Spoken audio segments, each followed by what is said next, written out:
Kerala vision news Thiruvananthapuram. പാലക്കാട്ടെ brewery വിവാദം ആളിക്കത്തിക്കാൻ പ്രതിപക്ഷം വിഷയം ഉന്നയിക്കാൻ സ്പീക്കറുടെ അനുമതി തേടി. വിഷയം രമേശ് ചെന്നിത്തല സഭയിൽ ഉന്നയിക്കും. വിശദാംശങ്ങളുമായി വിഷ്ണു കരുണാകരൻ ചേരുന്നുണ്ട്. വിഷ്ണു, ബ്രൂവറി വിവാദം ആളിക്കത്തിക്കാൻ പ്രതിപക്ഷം ഇന്ന് ഒരുങ്ങുകയാണ്. സഭ തുടങ്ങി എന്നാണ് മനസ്സിലാക്കാൻ സാധിക്കുന്നത്. എപ്പോഴാണ് ഈ ഒരു വിഷയം സഭയിൽ അവതരിപ്പിക്കുക? കൂടുതൽ വിശദാംശങ്ങൾ എന്താണ്? ഹരിത, ബ്രൂവറി വിഷയം ഇന്ന് പ്രതിപക്ഷ അംഗങ്ങൾക്ക് ചർച്ചയിൽ ഉന്നയിക്കാനാണ് ഇന്ന് അവസരമൊരുക്കിയിരിക്കുന്നത്.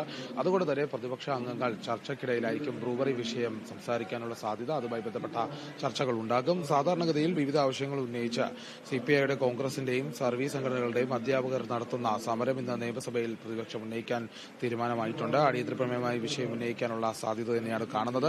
പങ്കാളിത്ത പെൻഷൻ പിൻവലിക്കുക, പഴയ പെൻഷൻ പദ്ധതി പുനഃസ്ഥാപിക്കണമെന്നടക്കമുള്ള ആവശ്യങ്ങളാണ് സംഘടനകൾ മുന്നോട്ട് വയ്ക്കുന്നത്.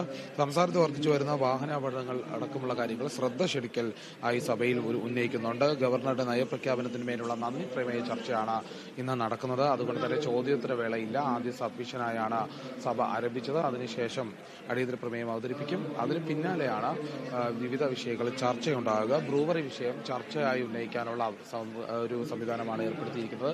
അതുകൊണ്ട് തന്നെ പ്രതിപക്ഷ അംഗങ്ങൾ ബ്രൂവറി വിഷയം സഭയിൽ ചർച്ച ചെയ്യുമെന്നുള്ള കാര്യത്തിൽ വ്യക്തമായിട്ടുണ്ട്. അതിനപ്പുറത്തേക്ക് ഈ വിഷയം വലിയ രീതിയിൽ ആളിക്കത്തിക്കാൻ തന്നെയാണ് പ്രതിപക്ഷം ഒരുങ്ങുന്നത്. രമേശ് ചെന്നിത്തല അടക്കമുള്ളവർ ഇന്ന് സഭയിൽ ഇക്കാര്യവുമായി മുന്നോട്ടുണ്ടാകും എന്നാണ് അറിയാൻ സാധിക്കുന്നത്. ഹരിത.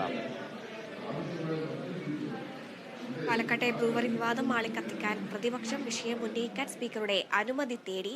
വിഷയം രമേശ് ചെന്നിത്തലയാണ് സഭയിൽ ഉന്നയിക്കുക. വിശദാംശങ്ങളാണ് വിഷ്ണു കരുണാകരൻ നൽകിയത്. വിവിധ ആവശ്യങ്ങൾ ഉന്നയിച്ച് പ്രതിപക്ഷ സർവീസ് സംഘടനയുടെ കൂട്ടായ്മയായ സെറ്റോയും CPI സംഘടന ജോയിന്റ് കൌൺസിലും ഇന്ന് പണിമുടക്കും. ശമ്പള പരിഷ്കരണം നടപ്പാക്കുക,